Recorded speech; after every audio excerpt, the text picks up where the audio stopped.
Oi, gente, professora Lígia de Direito Tributário, aqui com vocês novamente. Hoje são 25 de abril de 2022 e estamos chegando na reta final da nossa matéria, tudo bem? Nós já falamos sobre a constituição do crédito tributário, falamos sobre a suspensão do crédito tributário e agora vamos falar com relação à extinção do crédito tributário. E para isso nós precisamos olhar para o artigo 156 do CTN. O que eu falei para vocês na aula de suspensão da exigibilidade do crédito tributário? Eu falei que o rol do 151 do CTN, ele é fechado, ele é taxativo. Para ampliá-lo, há necessidade de uma lei complementar, porque é norma geral, tudo bem? E no caso de extinção do crédito tributário, será que esse rol ele é taxativo, ele é fechado? O que acontece, gente? Quais são as modalidades aqui elencadas no crédito tributário, né? Nós temos aqui pagamento, compensação, transação, remissão, prescrição em decadência, conversão do depósito em renda, pagamento antecipado no lançamento por homologação, consignação e pagamento julgada procedente, decisão administrativa e judicial irreformável e dação de pagamento de bens imóveis, que a gente vai... Bom, não vou antecipar aqui. Mas vamos pensar no direito civil? Será que são só essas as modalidades da extinção de uma obrigação? Não, né? Então nós temos outras modalidades aqui? Temos. Então esse rol, ele não é taxativo, ele é meramente exemplificativo. Mas professora, qual outra modalidade que nós podemos utilizar aqui? A mais, né, conhecida, vamos pensar assim, que é a morte. A morte extingue a obrigação? A morte extingue o crédito tributário? Extingue. Então vamos supor, né, que o de cujos deixou um monte de dívida tributária e nenhum patrimônio. Nós herdamos dívidas? Graças a Deus não, né, gente? A gente não herda dívida, senão um monte de gente, inclusive Titi aqui, estaria, ó, ferrada. Então, o que acontece? O de cujos deixou um monte de dívida tributária, né? Ele não deixou o patrimônio. O herdeiro vai ser responsável por isso? Não. Então, a morte irá extinguir esse crédito tributário. Tudo bem? Conforme aqui os artigos do Código Civil que eu falei para você, que eu coloquei aqui para vocês. Também outra modalidade de extinção de uma obrigação é a confusão. E aí, gente, o que será que é essa confusão? Será que é eu ir lá na Cefaz e armar o barraco? Não, né? A confusão é quando eu devo e sou credora de mim mesmo. Louco, eu sou credor e devedor de mim mesmo. Então, ocorre o quê? Uma confusão de sujeitos passivos. E sujeito ativo, então, extingue. Eu vou primeiro dar um exemplo para vocês lá no direito civil. Tudo bem? Lá no direito civil, no direito empresarial. Para vocês terem uma noção. Por exemplo, quando eu estava reformando a minha casa alguns anos atrás, nós, né, contratamos um empreiteiro e o empreiteiro contratou o pedreiro, certo? Beleza. Chegou, Emerson foi lá fiscalizar a obra, sexta-feira, 5 horas da tarde. Aí tava lá o pedreiro desenchavido, aí ele falou assim, o que foi, né, seu João? Ah, o José me pagou a minha semana com cheque, né? E agora, como que eu vou descontar esse cheque? A Emerson falou, não, tranquilo, me dá o cheque que eu te dou o dinheiro, certo? Então, me dá o cheque que eu te dou o dinheiro, e fez isso. Quem que a gente tinha que pagar na segunda-feira, gente? Quem que a gente tinha que pagar na segunda-feira? O empreiteiro. Então, Emerson pegou o cheque do empreiteiro, colocou mais dinheiro e na segunda-feira entregou para ele. Vocês tinham que ter visto a cara do sujeito, porque eu acho que aquele cheque estava sem fundo, porque ele ficou assim, né? Então, o que ocorreu? Peraí, o cheque é dele, então ele é credor e devedor dele mesmo? Não é verdade? Ele é credor e devedor dele mesmo. O que acontece? Extingue a obrigação com relação a esse cheque. Extingue por meio da confusão. Beleza? É um exemplo de confusão. Um exemplo, mas assim, gente, é muito raro acontecer, mas pode, obviamente, cair em prova, né? No direito tributário. Então, eu sou um município. Eu compro um imóvel e esse imóvel está devendo IPTU, certo? O que acontece? Não segue a coisa? Segue a coisa, nós já conversamos sobre isso, obrigação propter rem, artigo 130 do CTN.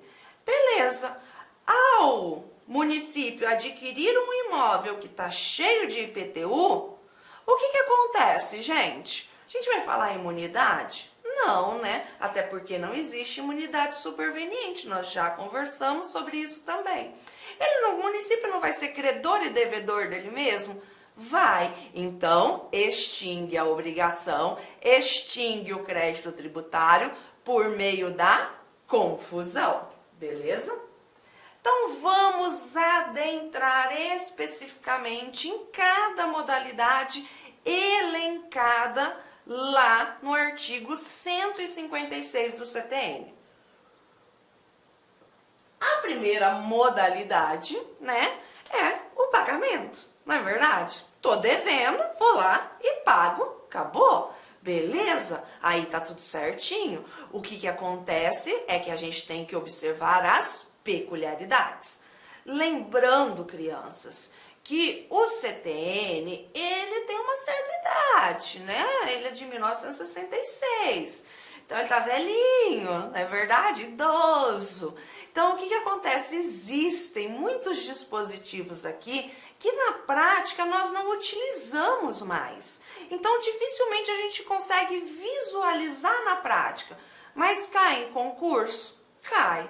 Cai em concurso o quê? A literalidade do CTN e as súmulas, tá certo? Então, vamos lá. Primeira coisa que nós precisamos observar é com relação à presunção de pagamento. Aqui no direito tributário não há presunção de pagamento. O que acontece? Tá? Aqui eu preciso fazer uma diferenciação muito com o direito civil, para que vocês consigam visualizar e não confundam. Lá no direito civil, se eu tiver, por exemplo, o carnê das Casas Bahia, sabe? O carnezinho. E aí o que acontece? Se eu for lá, perdão, e pagar a última prestação, em tese, presume que eu paguei todas as outras. Nossa, como é que eu não sabia disso antes? Vou fazer isso agora, professora. Calma, gente, calma. Presume, mas essa presunção, ela é relativa. E retira-se essa presunção se tiver expresso lá dizendo que o pagamento desta não presume o pagamento das anteriores. E na sua grande maioria de boletos e tudo mais, tá essa ressalva. Então, essa ressalva retira a presunção. Mas e aqui no direito tributário? É da mesma forma? Não, gente. Aqui no direito tributário não é dessa forma. Não existe presunção de pagamento. Então, não adianta você pegar o seu carnê do IPTU, se lá não tiver escrito que, né? Se lá, nossa, não está escrito nada, não está dizendo que presume, que não presume o pagamento das anteriores, vou pagar a última parcela. Aqui não vale isso. Não há presunção de pagamento, tá certo? Então, tá aqui. Não se aplica o 322 do Código Civil. O pagamento de um crédito não importa, então não importa em presunção. Quando parciais em prestações, quando parcelado, e quando total, quando você pagou o outro crédito. Então, não presume, tá certo? Não há presunção. E aí, gente, o que acontece? Hoje, né, onde que a gente paga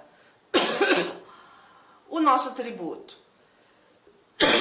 Perdão, eu ainda estou com a minha sinusite atacada, estou tomando antibiótico, então eu ainda vou ficar tossindo e minha voz ainda está mais horrível do que ela já estava, tá? Mas se eu esperar ficar boa, eu não vou conseguir gravar essas aulas nunca. Então, bora lá.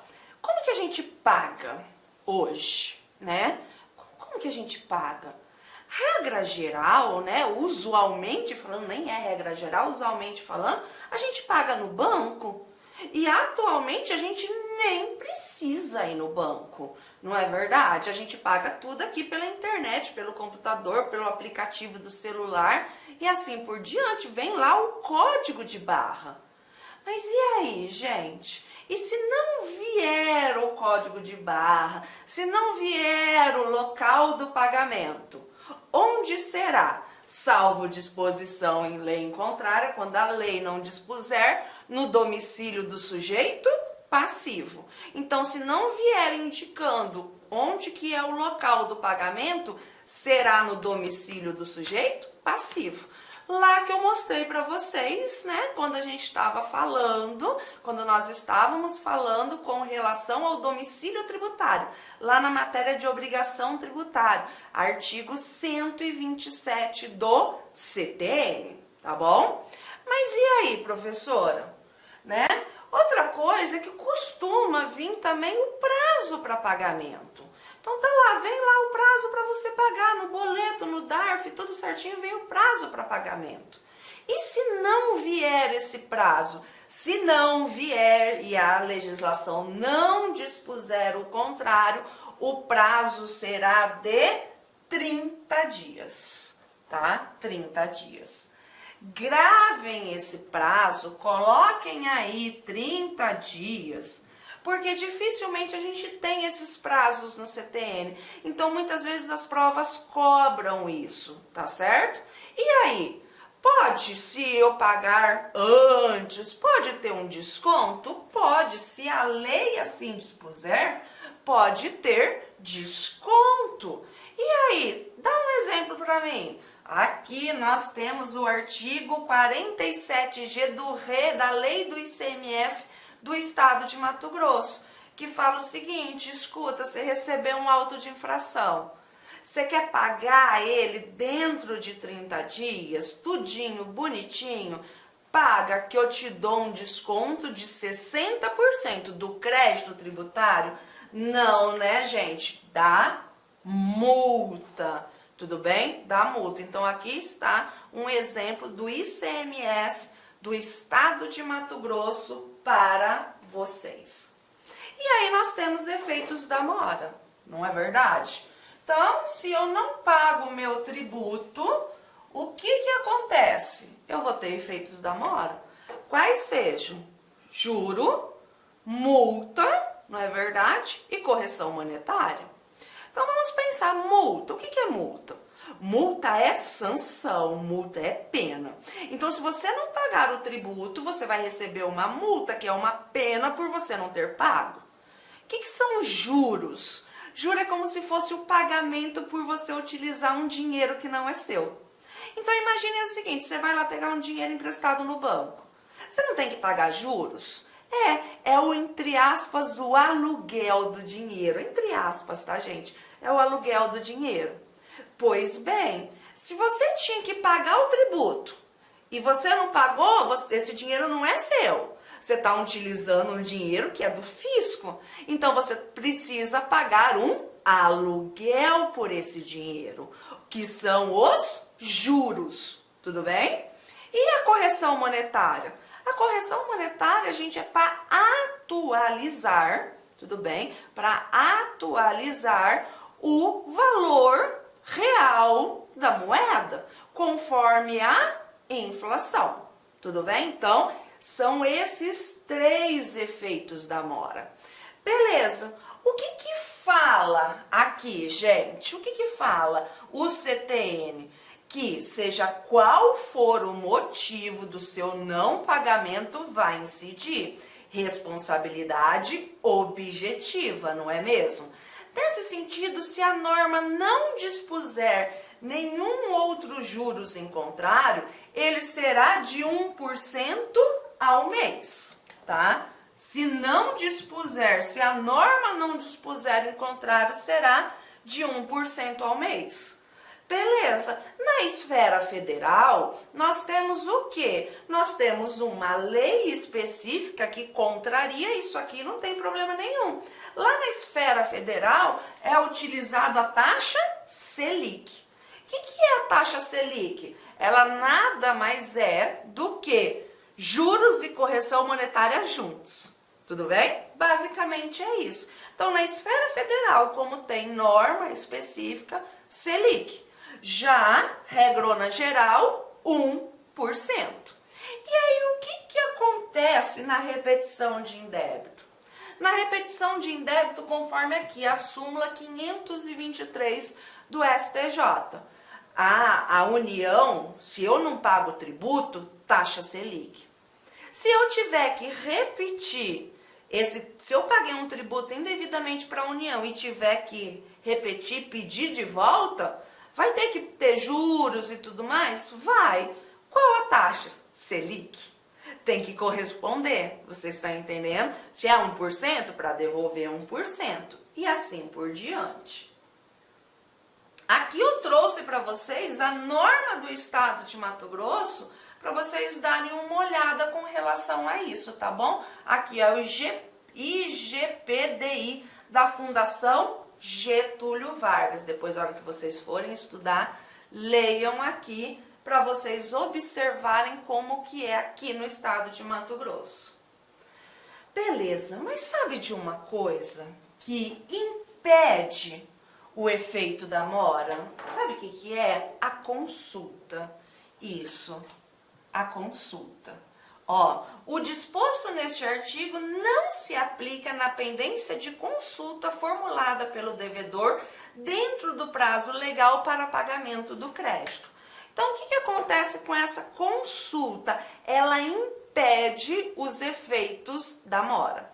Basicamente o seguinte, professora, mas o que é essa consulta? É eu ligar lá na Cefaz? Né? Você liga lá, Cefaz, fazendo tudo para o seu melhor.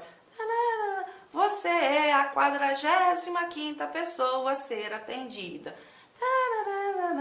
Mais ou menos daqui 1 hora você será atendida.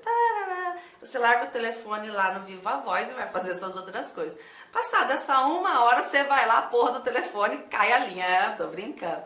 E aí você fala, né? Escuta, tô com uma dúvida aqui de como que eu faço esse pagamento, se eu faço esse pagamento. Aí você, fiscal, vai responder. Mas e aí, isso aqui é essa consulta? Não. Ah, professora, então é a consulta quando eu entro lá no site e faço a perguntinha pro fiscal. Também não. Aqui, gente, é um procedimento formal de consulta. Ou seja, onde é que eu encontro isso aqui no estado de Mato Grosso? Lá no regulamento do ICMS, artigo 994 e seguintes do regulamento do ICMS. Então, antes de vencer, eu estou com dúvida de como realizar esse pagamento ou se eu vou realizar esse pagamento. Eu monto esse processinho formal, tá? Formal, e faço a indagação. Quando, vocês já ouviram falar em solução de consulta? Então, é isso daqui. Aí você, fiscal, vai me responder de forma formal. E essa resposta vincula, tá bom? Vincula. Olha a LINDB aqui de 2018. Vincula. Então, o fisco depois não pode mudar de ideia e vir me trazer pena. Mas para poder evitar os efeitos da mora, tem que ser antes do vencimento, dentro do prazo legal para pagar o tributo. formas de pagamento. Então tá bom, gente. Como é que a gente paga na prática, né? Como é que a gente paga? Vem lá o DARF, a guia de pagamento, o boleto, você pega o código de barra e paga esse negócio. Mas lembra que eu falei para vocês, CTN de 1966. Então tá aí, então ele estabelece, né? O pagamento é efetuado em moeda corrente. Beleza, em dinheiro, não é verdade? Em real, em cheque. Esses dias eu fui, essa semana passada, eu fui numa loja com a minha filha de 8 anos, e aí lá tava uma plaquinha, né? Não aceitamos cheque. Aí ela vira pra mim e fala o seguinte, o que é cheque? Porque, gente, eu não sei a última vez que eu emiti um cheque. Você se lembra a última vez que você emitiu um cheque? Eu não. Aí eu fui explicar, né? E ela não conseguia entender, porque sempre vê cartão ou Pix. Cheque é Pix? Cheque é Pix, né? Aí eu tenho o cheque na carteira para alguma eventualidade, sabe-se lá por quê? Porque eu sou velha e velho anda com cheque na carteira, gente. Aí eu fui tirar e fui mostrar para ela o cheque. E aí, em tese, nós podemos pagar o tributo com cheque, tá? Só que, óbvio, né? Só vai ser compensado, só vai dar plena quitação se ele for compensado, né, gente? E vale postal. O que é isso? O que é um vale postal? É outra situação assim que dificilmente eles explicam nos livros. E quando eu comecei a lecionar, né, na década passada, eu fui, os livros não falavam que porra que era essa, eu fui no correio perguntar, né, o que é um vale postal? Porque nem eu já tinha visto um vale postal. Então, o que acontece? Vamos supor que a pessoa tá lá na caixa prego e ela precisa de dinheiro e você quer pagar aquela pessoa lá na caixa prego. O normal é você depositar o dinheiro no banco, fazer um Pix para ela ou coisa parecida. Mas ela não tem Pix e aonde ela está não tem banco, mas tem correio. Você pode gerar esse vale postal no correio para que você deposita o dinheiro lá, gera esse vale postal e a pessoa faz o quê? Ela resgata lá onde ela estiver. Que a gente não vê isso na prática também, né? Então, o que acontece? Esse vale postal é dinheiro. Então, ele serve para pagar o tributo. Estampilha. O que é estampilha? Vem cá. Era o meu cigarro. Esse cigarro não fabrica mais, entendeu? Mas tá aqui. O que acontece? Tá vendo? Que a gente vê em maço de cigarro, em bebida. Isso aqui é papel moeda, gente. Ó, IPI Brasil. Isso é uma estampilha. Significa que o IPI de mais de 300% desse cigarro foi devidamente adimplido, pago. Tá certo? Papel selado. Lembram que o que a gente paga lá no cartório é taxa, né? É taxa. Ok, você vai reconhecer uma firma. Não vem lá, não bota os selinhos, fica bonitinho, tudo coloridinho, né? Ou seja, isso é o papel selado. E esse processo mecânico? Lembram também quando a gente ia no banco e tinha aquela maquininha no banco que eles colocavam o negócio e fazia crec, né? Sei lá como é que faz o barulho dessa porra. Enfim, processo mecânico. Então, professora, mas assim, né, isso cai em prova? É difícil, mas quando cai o quê? A literalidade, tá bom, gente? Mas é sempre bom estudar. E aí eu trouxe um exemplo local, né, aqui do estado de Mato Grosso, que fala que você pode pagar com cartão de crédito ou débito, sem problema nenhum, tá certo? Sem problema nenhum. Aí nós temos a imputação de pagamento. O que é imputar pagamento? É indicar. Então eu não tenho o dinheiro todo para pagar toda a minha dívida tributária. Eu vou lá, né, jogo o dinheiro e saio correndo. É hilário, né? Jogo o dinheiro e saio correndo. O fisco vai pegar aquele dinheiro e vai falar assim, mas ela tá pagando o quê? O que ela tá pagando? Né? É aqui que a gente tem essas regrinhas de imputar pagamento, de identificar qual tributo está sendo pago. Se não tem dinheiro para saldar, tudo. A FGV faz pouco tempo pediu a literalidade disso daqui, salvo engano, numa prova da OAB, tá? De primeira fase. Então vamos olhar, ó. Então não tem dinheiro para tudo. Em primeiro lugar, os débitos por obrigação própria. E em segundo lugar, os decorrentes da responsabilidade tributária. Então eu comprei um imóvel, certo? Sou responsável tributário por aquele IPTU lá de trás. Eu não tenho dinheiro para pagar tudo, vou lá e pago, né? Deposito um valor X. O que eu estou pagando primeiro? O meu IPTU como contribuinte. Se sobrar, aí que eu estou pagando como responsável. Beleza, mas ainda gerou dúvida. Primeiramente, o que paga primeiro? As contribuições, depois a taxa e por último o imposto. Então, o que acontece? Fui lá e depositei um valor X e eu tô devendo, né? O IPTU, a contribuição de melhoria e eu tô devendo a taxa de coleta domiciliar de lixo e o valor que eu depositei não quita tudo. O que eu tô pagando primeiro? A contribuição de melhoria. Sobrou, o que eu tô pagando? A taxa. Para depois o pagamento ir para o IPTU, para o imposto, por exemplo. Ótimo, ainda está gerando dúvida. Na ordem crescente do prazo prescricional, o que está para prescrever primeiro. Então eu tenho lá 2 créditos, né, 2 contribuições de melhoria para pagar. Qual que eu estou pagando primeiro? A que está para prescrever primeiro. Na ordem decrescente dos montantes. O tributo de maior valor é pago primeiro, tudo bem? Então, eu pago primeiro o tributo de maior valor, tá certo? Então, isso, infelizmente, gente, é decoreba, tá certo? É decoreba. E aí? Eu tenho a restituição do indébito.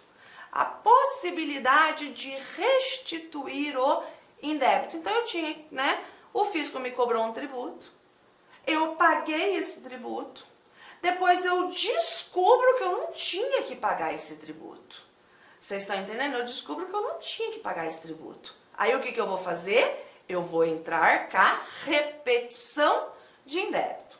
O rol da repetição de indébito aqui, gente, ele é meramente exemplificativo. Então, o que acontece? Houve um erro, não devia ter pago. Vou lá e vou pedir de volta. Consegui anular, vou lá, vou pedir de volta. Paguei um valor maior do que eu tinha que pagar. Vou lá e vou pedir de volta. Por meio da repetição de indébito. E aí? O que acontece? Ó, na prática, tá? Para vocês poderem entender na prática. Dependendo do valor que eu estou pedindo de volta, vai virar o quê? Precatório. Ah, e olha, gente, não é nem precatório alimentar. Então, quem vai receber isso é meu tataraneto e olhe lá.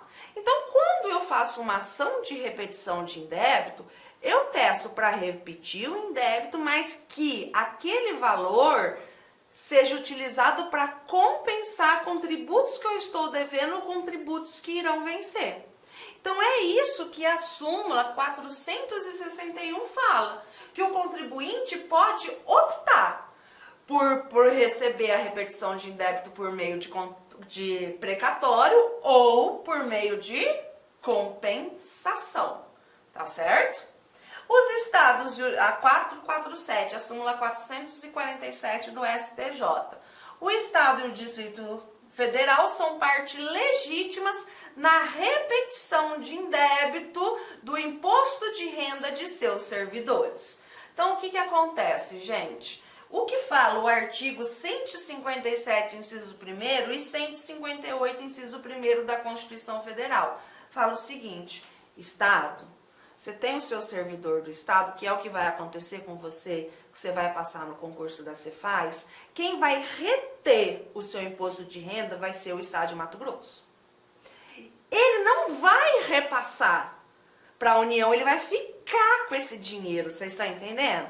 O município da mesma forma, o Distrito Federal da mesma forma. Ou seja, se o Estado, né, reteve um valor que não devia, contra quem que você vai entrar com ação de repetição de indébito? Contra a União? Não, não foi ela que ficou com o dinheiro. Contra o Estado, ou contra o município, ou contra o Distrito Federal. E detalhe, na Justiça Estadual e não na Justiça Federal, porque você não vai trazer a lide à União. Então, a gente não manda para a Justiça Federal. Então, tá aqui, beleza, certo? Súmula 523, né? Mais uma vez eu falando para vocês que acontece? É taxa Selic? Vai devolver em taxa Selic 1%, vai devolver 1%. E assim por diante. Restituição dos tributos indiretos, né? Teoria da repercussão. Nós estudamos isso quando a gente estava falando de responsabilidade tributária, tá? Que eu coloquei lá para vocês, fiz todo um esqueminha aqui, tudo certinho para vocês no caso de substituição tributária com relação ao ICMS. Mas o que a teoria da repercussão fala? Segundo o artigo 166 do CTN, ela fala o seguinte: escuta, você quer repetir o indébito de um tributo indireto e escondido, né? Você vai ter que comprovar que você arcou com esse tributo, ou você vai ter que pedir autorização de quem arcou efetivamente com esse tributo. Se você não conseguir isso, não tem como devolver, porque senão você vai estar se enriquecendo sem motivo. Então, a súmula 546, o que ela fala? Cabe a restituição do tributo pago indevidamente quando reconhecido por decisão que o contribuinte de iure, de direito, né, a empresa, não recuperou do contribuinte de fato, por exemplo, do consumidor, o quanto respectivo. E o tema 201 do STF, o que ele fala? É devida a restituição da diferença do ICMS pago a mais no regime de substituição tributária para frente, se a base de cálculo efetiva na operação for inferior à presumida, conforme eu expliquei no comecinho da aula de responsabilidade tributária para vocês. Beleza? Eu entrei com a repetição de indébito, certo? Eu entrei com a repetição de indébito. E aí, vai ter que pagar juros para mim? Vai ter que pagar correção monetária? Vai ter que pagar juros, vai ter que pagar correção monetária. Acontece que, e a FGV adora isso daqui, tá, gente? Ela já cobrou em primeira fase, em segunda fase da OAB, várias provas cobrou isso daqui. Porque quando que começa a contar os juros? Não é no mês seguinte do pagamento, não é não. É após o trânsito em julgado da sentença.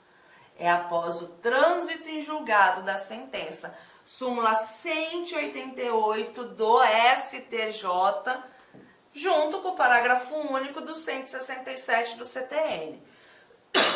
Já a correção monetária não, tá? A correção monetária é a partir do pagamento indevido. Súmula 162 do STJ. Então, muito cuidado. Por que a FGV e as provas de concurso público adoram a súmula 188 do STJ? Porque a gente confunde lá no direito privado. Porque lá sim, os juros é a partir, né, do mês seguinte. Então você fala, nossa, ótimo, né? Aqui não, gente. Vai começar a computar os juros após o trânsito em julgado da decisão, ou seja, regrona geral, quando você entra com uma repetição de indébito, ela demora 10 anos para transitar em julgado. Só depois desses 10 anos é que vai começar a computar os juros, tá? Só depois desses 10 anos. E muito, muito, muito cuidado para a galera do direito que está assistindo essa aula e tá mais acostumado com o direito privado, né? Aqui, gente, pelo amor de Deus, não se aplica o CDC. Infelizmente, eu já vi colegas advogados em ação de repetição de indébito tributário pedir a repetição em dobro. Ai, gente, por favor, não faz isso, tá? É feio. Então, na prova de concurso público, também pensem dessa forma.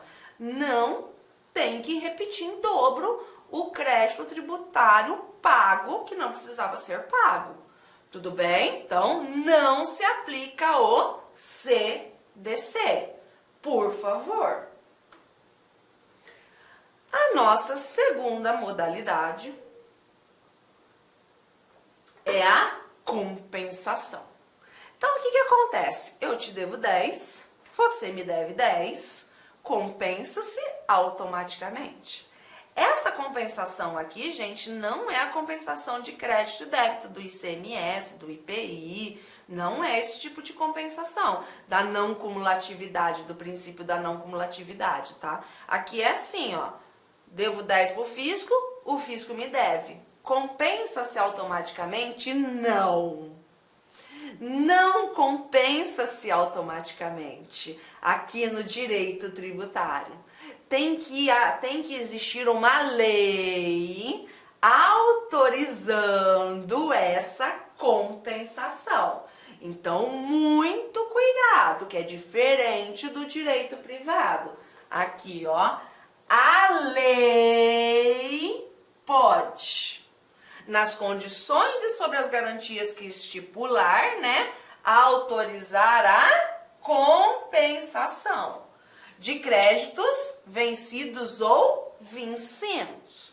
Então, precisa de uma lei, tá? Precisa de uma lei. Não é assim, eu tô com um precatório aqui e tô devendo o fisco está me devendo, eu quero automaticamente compensar. Não. Não é assim que funciona. Tem que ter uma lei que permite a compensação por meio desse precatório. Tá certo? Tem que ter uma lei que permite essa compensação por meio de precatório. E aí, quais são as súmulas que eu tenho a respeito disso? Que pode, aqui ó, o mandado de segurança constitui ação adequado para declarar o direito à compensação. Vamos lá. Ó. O mandado de segurança é um remédio constitucional para respeitar o seu direito líquido e certo. Beleza? Você impetra ele contra uma autoridade coatora. É um mecanismo processual brasileiro, inventado pelo Brasil, tá bom, gente? É nosso, o mandado de segurança é nosso, tá? O que acontece? Só que no mandado de segurança não cabe dilação probatória. É só prova, né, pré-constituída que a gente fala. Então, se precisar de perícia, se precisar de testemunha, não cabe mandado de segurança, tá? Não cabe mandado de segurança. Então, o que acontece?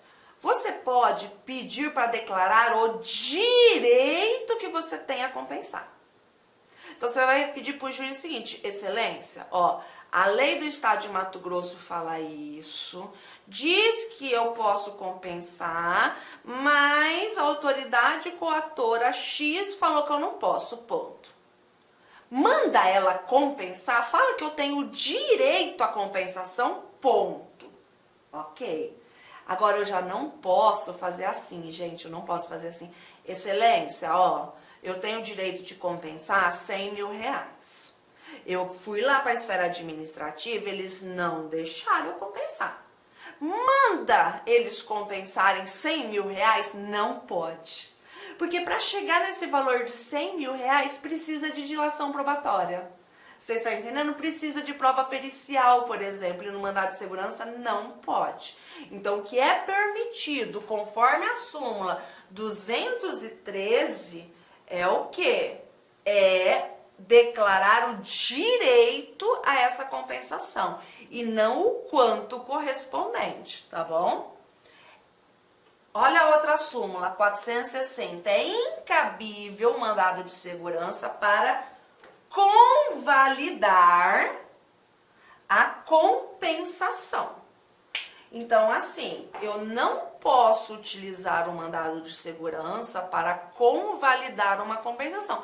Então, eu fiz uma compensação e quero que o judiciário fale, olha, ela tá certinha. Essa compensação tá bonitinha, certinha. Você concorda comigo que para o judiciário falar que aquela compensação que eu fiz tá certa, vai precisar analisar a documentação, vai precisar porventura de perícia, então por isso que é incabível no mandado de segurança requerer a convalidação, a ratificação, a confirmação de uma compensação anteriormente realizada.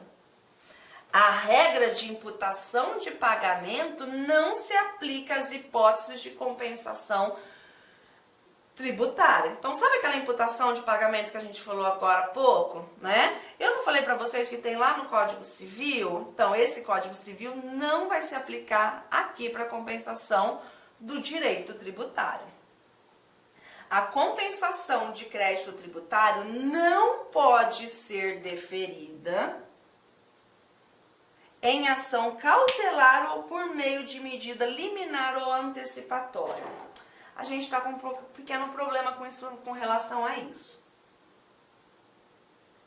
Eu entendo que as bancas não poderiam pedir isso por enquanto, por mais que a gente tenha a súmula. Então, caberia recurso. Por que eu estou falando isso? Por causa da decisão que nós tivemos há menos de um ano, em 2021. O que o STF falou lindamente? I love you. STF, eu te amo. Falou o quê? Que o parágrafo 2º do artigo 7º da Lei do Mandado de Segurança é inconstitucional. Esse parágrafo 2º impede compensação por meio de liminar. Se ele foi considerado inconstitucional, então a lógica é o quê? Que eu posso pedir o direito de compensar por meio de liminar de mandado de segurança. Tudo bem? E se eu posso numa liminar de mandado de segurança, por que eu não posso numa tutela? Numa das tutelas de urgência e tudo mais, lá do Código de Processo Civil, numa ação ordinária que tem dilação probatória, que é mais ampla e tudo mais. Ou seja, poderia. Então, em tese, cairia por terra essa súmula, tá certo? Então, muito cuidado, porque a prova pode vir querendo a literalidade da súmula, mas ela também pode querer o novo entendimento do STF, tá certo? Cuidado com isso daqui. Transação, né? Transação. E aí? Eu quero fazer um acordo, né? Uma das coisas que me fez ir para o tributário, gente, além de gostar muito da matéria, uma das coisas que fez eu ir para o tributário é que não tem audiência. Ainda quando eu fui para o tributário, nem existia a obrigatoriedade da primeira audiência de conciliação. Depois, então, eu falei, nossa, que maravilha, né? Porque detesto bater perna em fora. Já bati muito perna em fora na minha vida, mas hoje em dia tô fora, entendeu?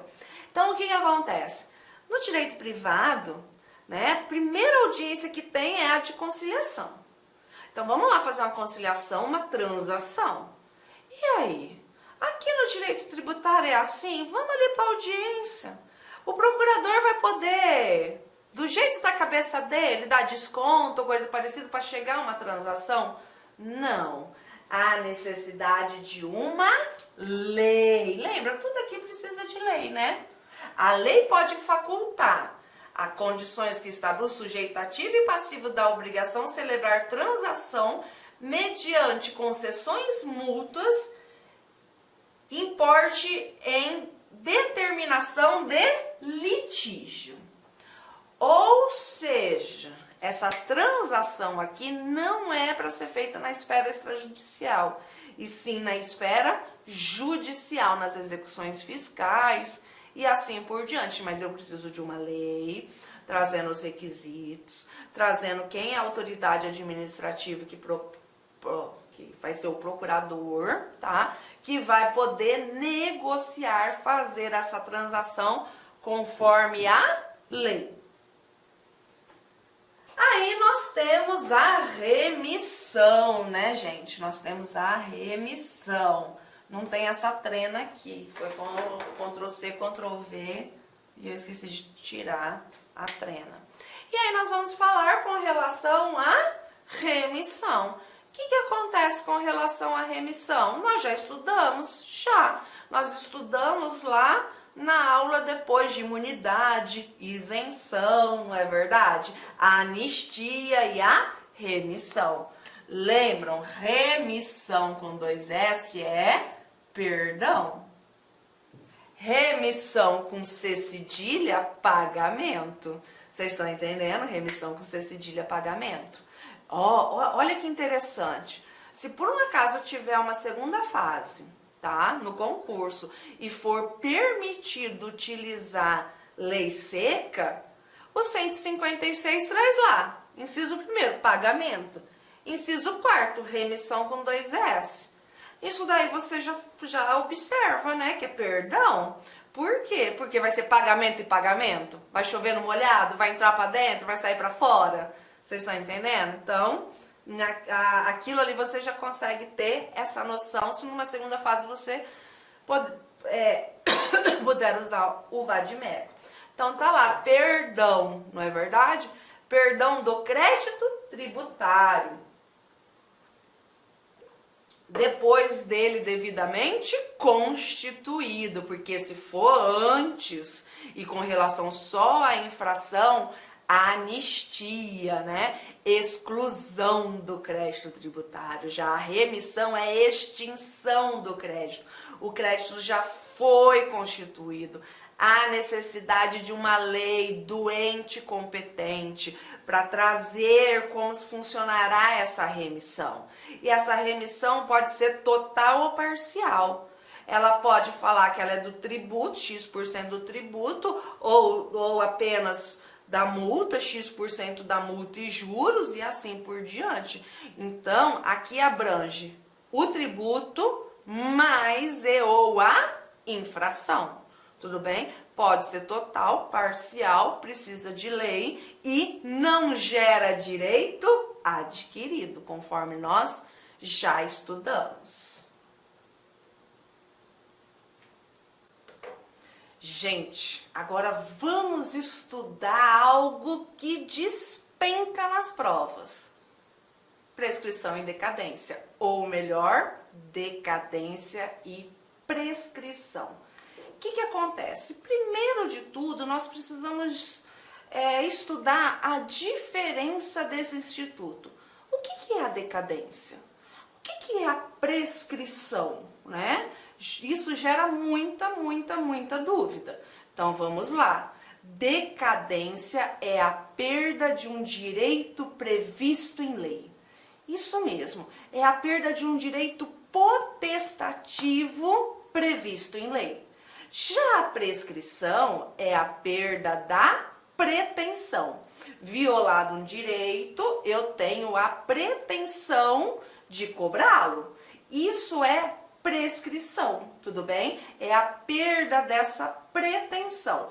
Então, por exemplo, vamos pensar no direito civil? Vamos pensar no direito civil? O que acontece? Decadência, né? Eu tenho o prazo de 120 dias do mandado de segurança, tá? Não é direito civil, mas é direito processual. Então, vamos lá. O que acontece? Se ocorrer um ato coator contra mim, e isso ferir meu direito líquido e certo, e já tiver prova pré-constituída, eu tenho o direito de impetrar o mandado de segurança.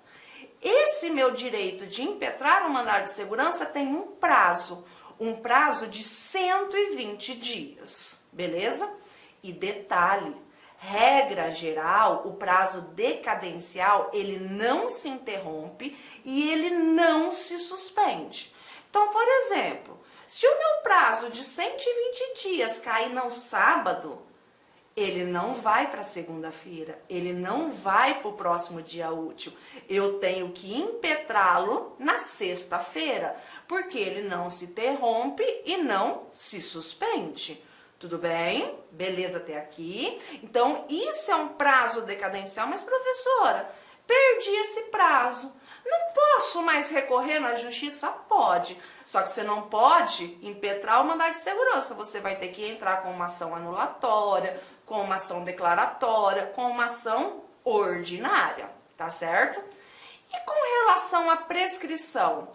Por exemplo, eu furei o sinal vermelho. Eu não poderia furar o sinal vermelho. Furei o sinal vermelho e bati no seu carro. Eu violei um direito seu, do seu patrimônio, do seu carro. Nasce a pretensão de você me cobrar. Segundo o Código Civil, você tem 3 anos para vir me cobrar. Se passou esses 3 anos, prescreveu a pretensão de você me cobrar essa reparação, esse dano moral, dano material, lucros cessantes e assim por diante. Então, o que acontece? A prescrição já é diferente. Na prescrição, podem ter causas de suspensão e de interrupção desse prazo prescricional, tá certo? Ó, extremamente importante, para a prova da Cefaz, então, vamos supor que eu consiga suspender a exigibilidade do crédito tributário. Em uma das modalidades lá do artigo 151 do CTN. Então, o que acontece? Eu entrei na justiça e suspendi a exigibilidade do crédito tributário. Está suspenso o seu direito de lançar, você fisco, o seu direito de constituir o crédito tributário?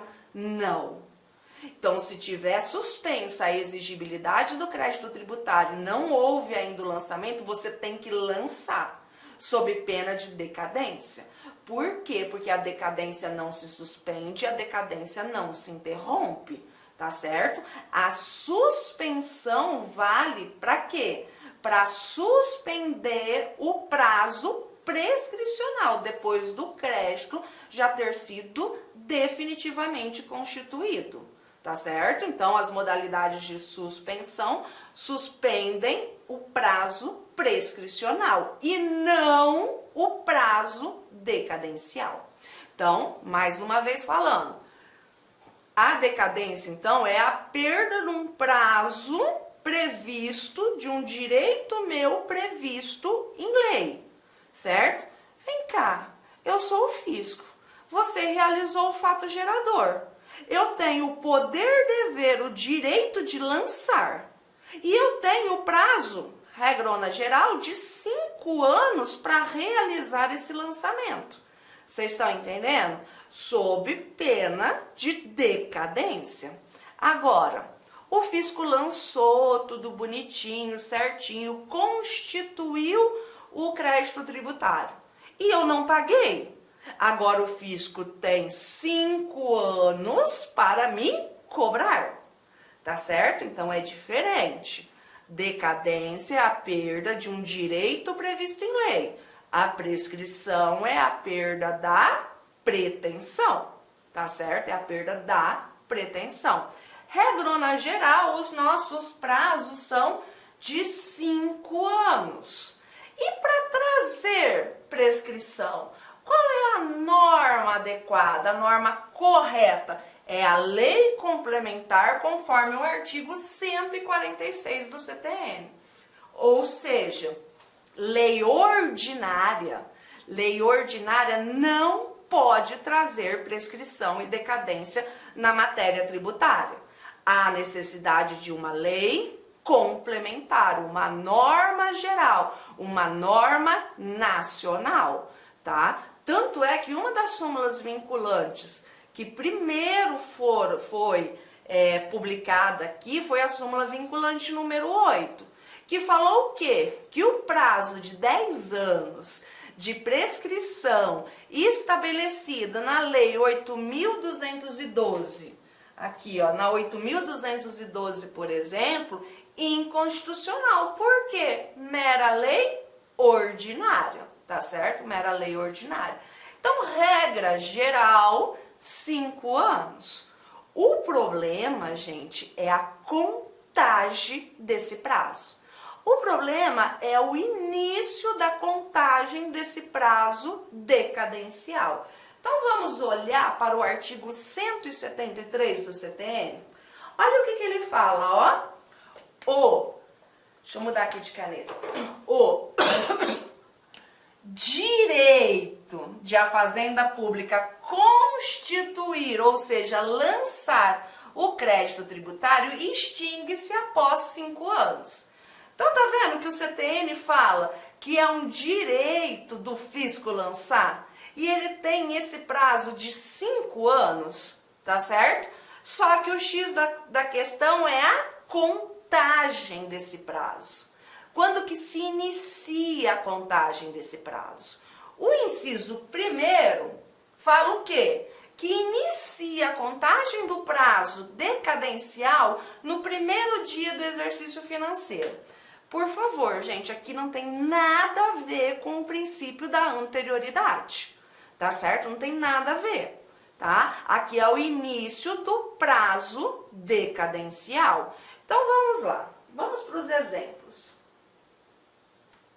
Ó, vamos para os exemplos. Tomar uma água. Então, tá lá. Artigo 173 do CTN. Inciso 1. O que acontece? Imaginem o seguinte. Agora, em 2022, ocorreu o fato gerador. O fato gerador do IPVA, por exemplo. Aqui, ó, ocorreu o fato gerador do IPVA. Quando que ocorreu o fato gerador do IPVA aqui no estado de Mato Grosso para carro antigo, para carro usado? 1º de janeiro, certo? O fisco já pode lançar? Já deve. Tanto é que a gente tá pagando aí, né? Começou a pagar o IPVA. Já deve lançar. Não tem problema nenhum. Por favor, não é que ele vai lançar no próximo exercício financeiro. Não é isso. É o início do prazo decadencial. Então, o que acontece? Aqui ocorreu o fato gerador em 1º de 2022, certo? 1º de 2022. 1º de 23, Olá, meus amigos, minhas amigas, eu sou o professor Lac e inicialmente eu quero pedir licenças, pois interrompi os seus estudos. Mas essa videoaula é uma videoaula demonstrativa do nosso querido site Lac Concursos, para você conhecer a nossa metodologia, conhecer os nossos mestres, para você se inteirar mais sobre o nosso produto. Eu sou o professor Lac, especialista em concursos públicos, já fui aprovado apenas em 2022 em 9 concursos públicos, estou aqui para te ajudar. Inclusive, um desses concursos que eu fui aprovado foi exatamente esse concurso de fiscal de tributos do município de Poconé, que ocorreu, salvo engano, em maio de 2022. Eu fui aprovado em 2º lugar, não tomei posse, não preencheu quantidade de vagas, aí teve bastante inscrito no concurso, e agora realizar outro concurso. Mas, galera, é o seguinte, você quer passar no concurso, mas passar de verdade, sem auto-engano, venha, faça o nosso curso, se matricule, cumpra as nossas orientações pedagógicas, que eu tenho certeza absoluta que você vai ser aprovado. Aliás, eu não posso falar isso, mas eu tenho certeza que você vai fazer uma excelente prova, vai ser um divisor de águas, tudo bem? Então vem comigo, vem estudar comigo, professor Lac. Forte abraço, fique com Deus. Tchau, tchau.